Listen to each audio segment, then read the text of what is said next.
A continuación estaríamos escuchando la charla del doctor Esaú Salvador Bravo Luis, titulada Desigualdad y acceso, debates pendientes en el uso crítico de la tecnología en el aula.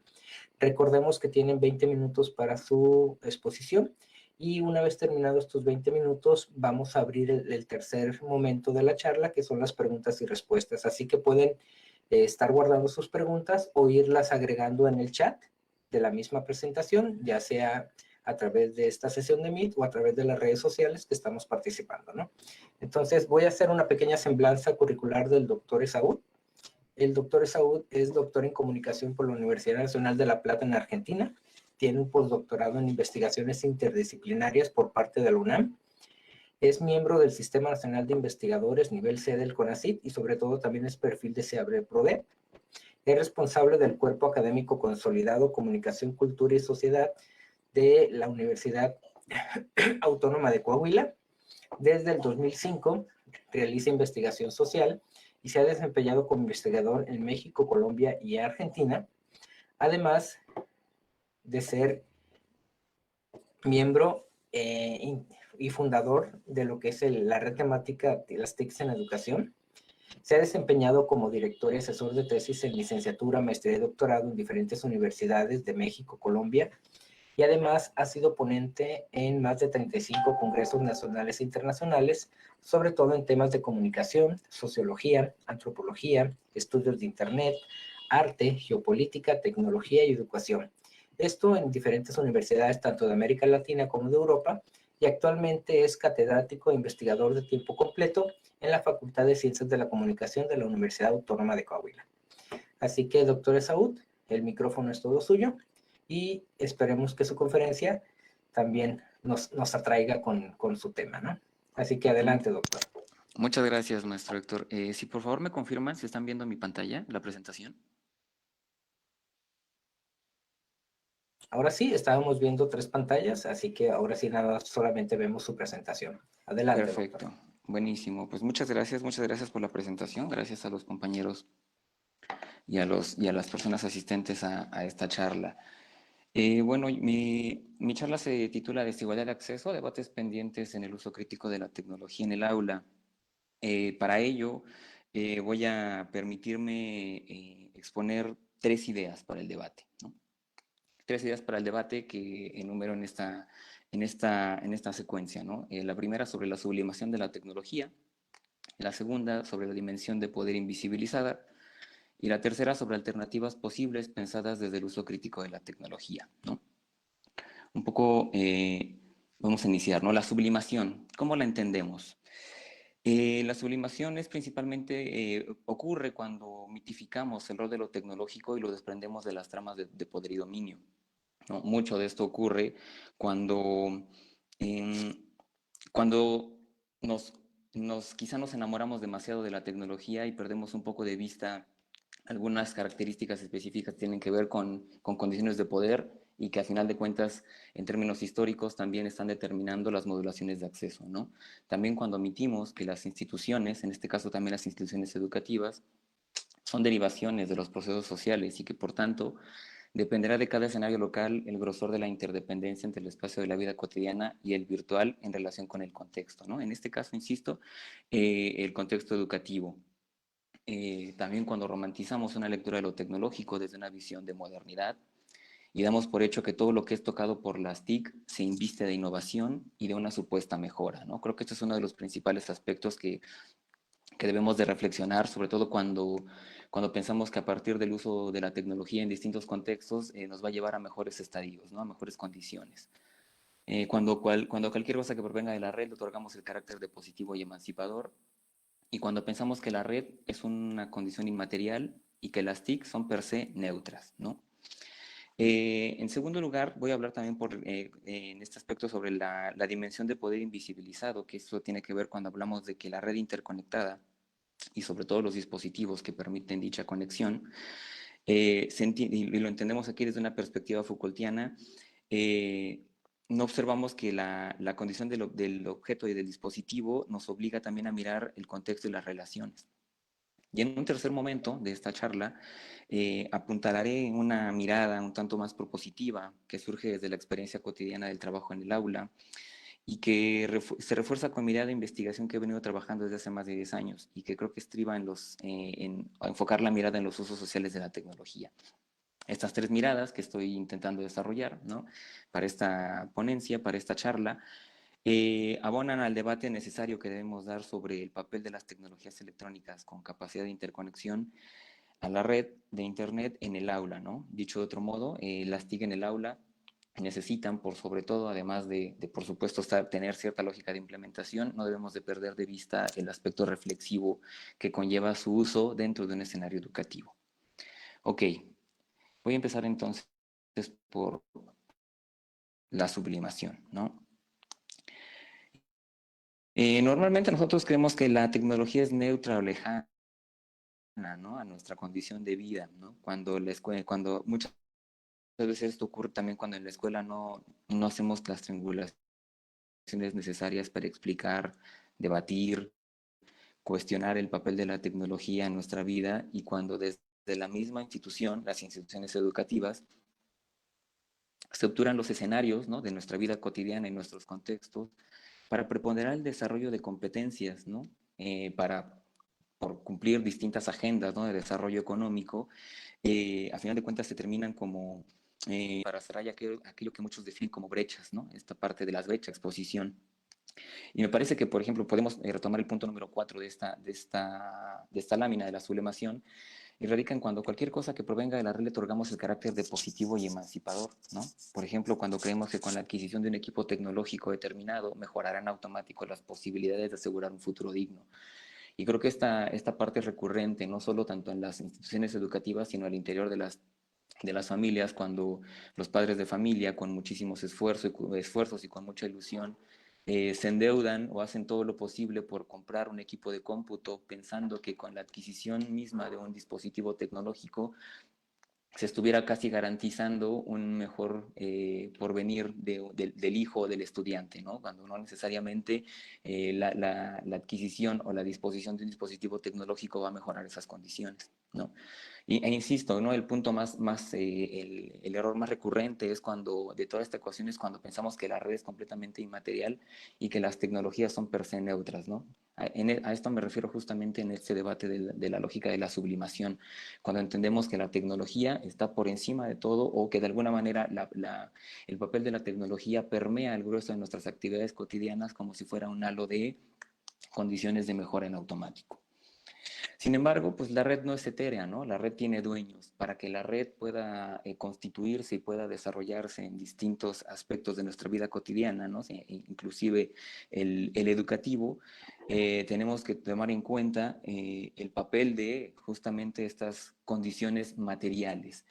En este momento voy a darle play a este pequeño videíto, le voy a quitar el volumen, y mientras se reproduce, voy a abonar algunas cuestiones, ¿no? Este pequeño videito viene de la página web Submarine Cable Map, en donde podemos observar cuántos son los cables submarinos que atraviesan, ¿no?, distintas partes del mundo para poder llevar a cabo la conectividad, y con esa conectividad poder realizar nuestras actividades cotidianas, desde chatear, abrir una página de Facebook, hasta, por supuesto, llevar a cabo las clases virtuales o las clases a distancia, que en este momento y en estos tiempos de pandemia estamos de alguna manera condenados, ¿no? Es importante que entendamos que el Internet, lejos de ser una cuestión neutra, una cuestión etérea, tiene dueños, ¿no? Y tiene por supuesto, una condición de infraestructura muy potente, desde la cual se pueden tomar decisiones y modulaciones respecto de lo que nosotros hacemos en nuestra vida cotidiana con las cuestiones de comunicación en interfaces digitales. Creo que es importante que desde el aula se muestre a los estudiantes que la red no es algo que transita libremente por el aire a través del Wi-Fi, por ejemplo, o de las antenas que están instaladas en diversos puntos del país y del mundo, ¿no? Me parece que es importante entender que la red es más sólida de lo que aparenta, y para que opere de forma adecuada necesita de muchos objetos físicos que le pertenecen a alguien, y que para su instalación y activación necesita, por sobre todo, soportes legales favorecidos principalmente por los estados a través de los tratados de libre comercio. En este sentido, Estados, ¿no? Estados y empresas son los agentes que determinan el acceso y son por sobre todo, ¿no?, los que hacen principalmente una mirada y le dan una mirada mercantil con fines de lucro, por ejemplo, a lo que ocurre también dentro de las aulas. Los equipos, las licencias, ¿no? Los equipos que adquieren las universidades y las escuelas, las licencias, independientemente que haya algunas iniciativas muy interesantes con el uso de software libre, normalmente digamos, la adquisición de equipos y las licencias tienen que ver con software privativo y le pertenecen a algunas empresas, ¿no? Teams, Classroom, todas estas herramientas que estamos utilizando mayoritariamente nosotros para poder las clases en línea, por supuesto que tienen un dueño y que a final de cuentas nos están modulando este tipo de condiciones en el aula, sobre todo las condiciones de enseñanza y aprendizaje. Entonces es muy importante no entender que las licencias, en las escuelas, los equipos y las licencias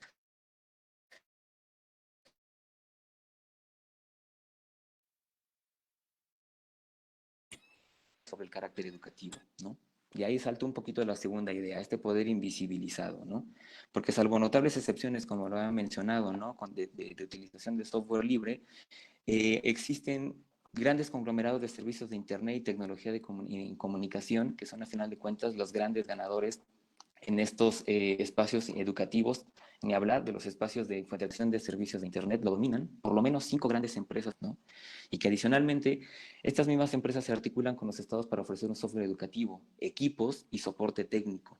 En este sentido, dicen por ahí, ¿no?, cuando en términos mercantiles, Estado y empresa se asocian en términos de la educación, los profesores tenemos a veces que dar un salto por la ventana porque no tenemos muchas opciones para poder generar desde otras modalidades nuestro trabajo docente, ¿no?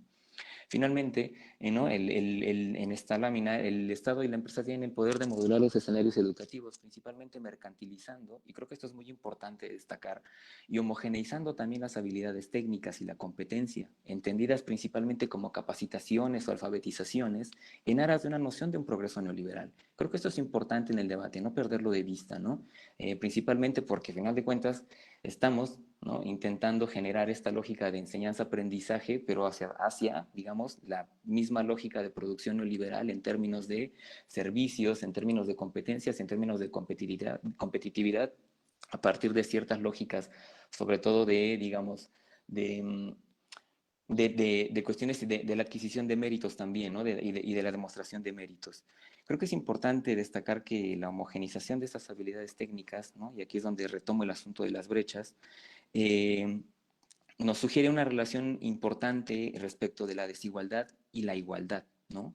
La primera, entendida la desigualdad, parafraseando un poco el trabajo de Remedios Zafra, nos habla de cómo se instrumentalizan las diferencias para generar limitaciones en la vida de las personas y se toma también como materia prima y principalmente como una coartada a la desigualdad.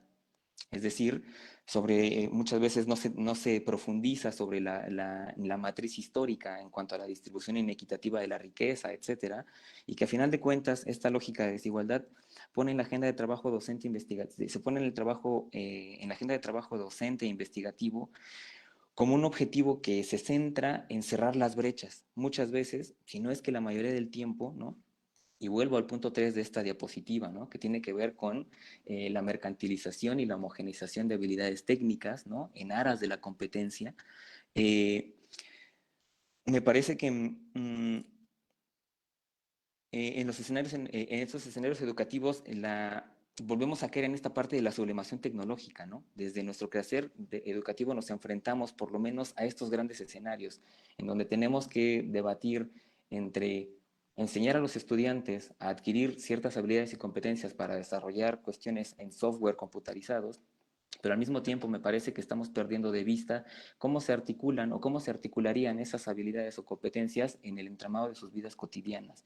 Porque muchas veces estamos pensando en que esas actividades que aprendan, la mayoría de las veces están orientadas mucho hacia la lógica de la empresa, ¿no?, hacia lógicas que se desprenden, pienso un poco en este contexto de pandemia, de las realidades inmediatas de los sujetos que están utilizando la tecnología.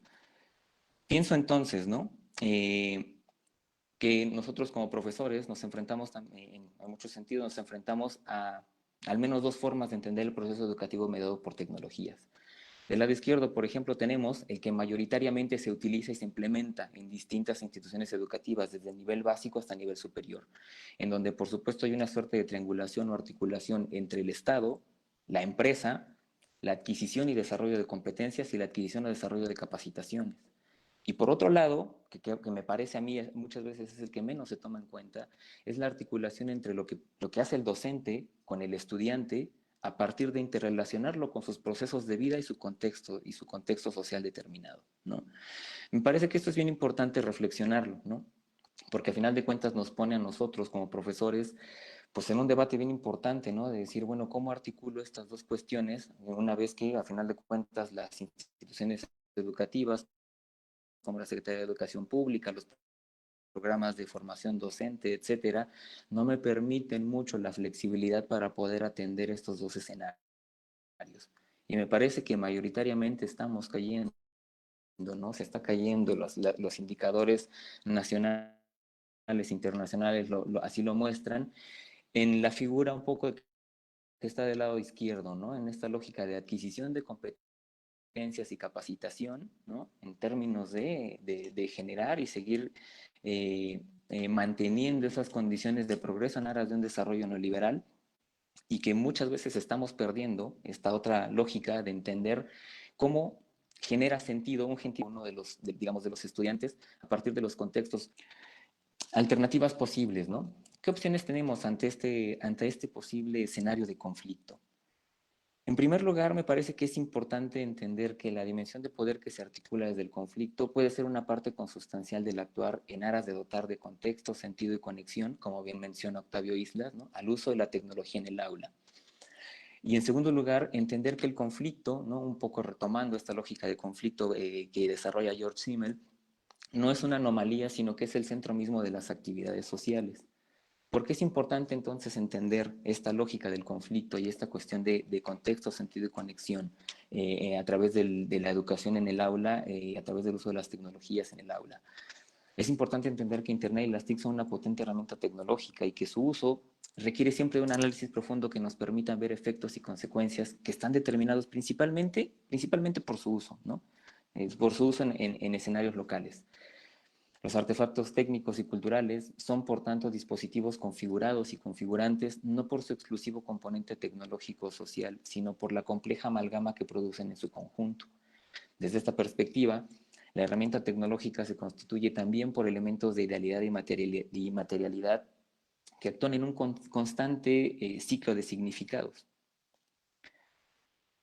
Creo que es importante pensar, ¿no? Nuestra relación con la red desde el papel de la enseñanza y en el escenario educativo, ¿no? Creo que hacerlo nos permitiría, ¿no? Un poquito en términos como lo que menciona Rodríguez y Martínez en esta obra maravillosa que se llama Poder Internet, un análisis crítico de la red que se desarrolla desde la Universidad de Sevilla, ¿no? Un observatorio sobre tecnologías y educación.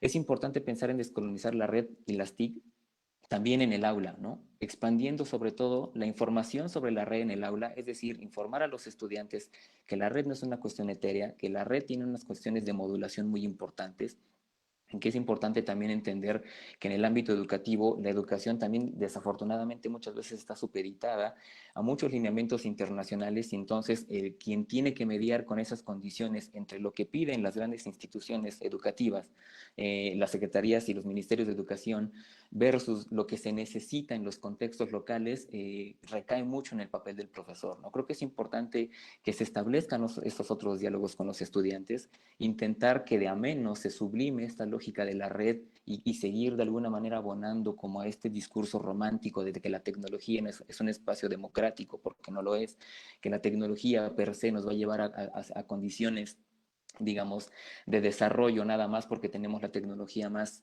potente en nuestras manos, que me parece también es una visión muy reduccionista, ¿no? Creo que es importante entender que debemos someter la red también a un escrutinio constante, ¿no? Un escrutinio que invite a la sociedad, a que la sociedad delibere sobre lo que espera de la red y que los estudiantes también discutan y debatan sobre qué están esperando de Internet en términos muy concretos de sus condiciones de vida y de sus metas profesionales inmediatas, ¿no? Eso nos ayudará sobre todo a integrar una visión más mestiza y plural de lo humano, en donde no solo lo tecnológico esté priorizando el desarrollo de competencias, sino que también este carácter digamos, importante de la sociedad, que es la que utiliza la red, que es la que implementa la red a sus contextos, tenga la posibilidad de elegir, de discernir, de discutir si la tecnología va a ser utilizada para X o Y función, ¿no? Me parece, como decía Pablo del Río hace más de 10 años, en estos momentos la pregunta por tecnología sí o tecnología no, ya no es relevante. Lo importante es pensar para qué queremos utilizar esa tecnología, ¿no? Porque por diferentes ámbitos, por diferentes aspectos, la tecnología se ha abierto paso y ha llegado a los lugares más recónditos del planeta, ¿no? Por distintas modalidades, desde que se compra un teléfono o un dispositivo electrónico a plazos en una tienda electrónica, desde que de pronto se consigue el dispositivo regalado o adquirido por los padres o por los mismos estudiantes, o en las comunidades que tienen, digamos, pienso un poco en Zacatecas, pienso un poco en estas partes de los estados del norte, en donde hay mucha migración hacia Estados Unidos, y en donde en algún momento del año existe este intercambio, ¿no? de los migrantes a sus puntos de origen, y traen tecnología para que se queden en estos espacios. Insisto, la pregunta ya no sería si tecnología o tecnología sí o tecnología no, sino pensar y dialogar con los estudiantes educativas para qué vamos a implementar la tecnología, en dónde es necesario implementar el uso de un dispositivo tecnológico, ¿no? Creo que si mitificamos demasiado la tecnología, estaríamos abriendo una puerta al totalitarismo, ¿no? Como bien dice Vincent Mosco. Finalmente, desde esta mirada propositiva, creo que es importante que construyamos miradas o enfoques que se alejen cada vez más de la sublimación tecnológica en la red, ¿no? y de la red interconectada. Creo que es importante identificar y discutir sobre distintas dimensiones de poder que atraviesan los escenarios educativos mediados por tecnologías, ¿no? Una parte importante que nos ha venido a estallar a muchos en la cara, ¿no? A muchos de los más, digamos, asiduos defensores del uso de la tecnología, sobre todo en el aula, nos enfrentamos en estos meses de pandemia, cuando de pronto durante el primer trimestre de encierro se empezaban a intentar tomar las clases en línea a partir de distintos programas gubernamentales, y descubrimos que el país no estaba preparado para ello, ¿no? Muestra de esta situación está en que se tuvieron que cancelar muchas de las clases en línea y retomar una condición de enseñanza-aprendizaje que nace en la primera mitad del siglo XX y que se instituye en nuestro país a partir de la década de los 70, más o menos, que es la educación por la televisión, ¿no? Es decir, independientemente de que exista según las cifras, ¿no? Una penetración importante de la tecnología móvil, sobre todo en distintas partes del país, no se está alcanzando este objetivo de entender y desarrollar digamos, esta lógica que permita interconectar el uso de la tecnología para el aprendizaje, para condiciones educativas, ¿no? Se utiliza mucho para el infoentretenimiento, se utiliza muchísimo para redes sociales, pero no necesariamente para contenidos educativos. Y creo que ahí es una llamada de alerta, ¿no? Pensar en que la tecnología, si nos damos cuenta en muchos de nuestros salones, está presente en los estudiantes, pero no necesariamente está pensada para un escenario educativo. Ahí el reto me parece que es mayúsculo, pensar cómo se articularía la tecnología o de pronto si es necesaria en algunos escenarios educativos. Para cerrar, no quiero extenderme más para abrir espacio al debate, me gustaría retomar esta frase maravillosa de Rosa de Luxemburgo, que creo que es importante pensar, ¿no? Que desde el trabajo en el aula busquemos un mundo en el que podamos ser socialmente iguales, humanamente diferentes y totalmente libres, en donde no estemos colonizados por un papel romántico de la tecnología, en donde la capacitación y la condición de adquisición digamos, de competencias no sea el único elemento que sea el que gire y el que orbite dentro de las aulas en los procesos de enseñanza y aprendizaje, sino que por el contrario, ¿no? Abonemos con una matriz, digamos, que nos permita entender o articular que la tecnología es un instrumento que puede ser muy potente en la medida en que encontremos una dimensión de contexto, sentido y conexión con nuestro entorno, y entonces, ¿no? Mover un poquito esta ecuación en donde no nada más quedemos invadidos por capacitaciones, sino por una estrecha relación con nuestro entorno. Pensar que la tecnología es un elemento que nos va a brindar mejores condiciones de vida únicamente porque está presente, creo que es un completo error. Me parece que debemos justamente seguir reflexionando en esas otras condiciones y dimensiones de poder, en esas otras condiciones históricas en cuanto a la distribución inequitativa de la riqueza, otras cuestiones que tienen que ver con las condiciones de vida misma de los estudiantes y de los docentes, y cómo a través de quizá el uso de la tecnología como un instrumento potente podríamos quizá encontrar otros escenarios que nos permitan, ¿no? Mirar de una forma distinta el uso de la tecnología, no nada más desde una visión mercantil. Voy a dejar aquí la exposición, ¿no? Dejo aquí mi correo electrónico por si hay algunas otras preguntas que no se alcancen a discutir en la charla. Les agradezco mucho su atención. Insisto, estas fueron 3 ideas que traje nada más a este escenario para abrir el debate, para complejizar un poco el debate sobre el papel de la tecnología en el aula, porque me parece fundamental que también no perdamos de vista, tanto profesores como estudiantes, estas otras dimensiones históricas, económicas y culturales que atraviesan por sobre todo, ¿no?, la dimensión educativa. Agradezco mucho su atención y el tiempo.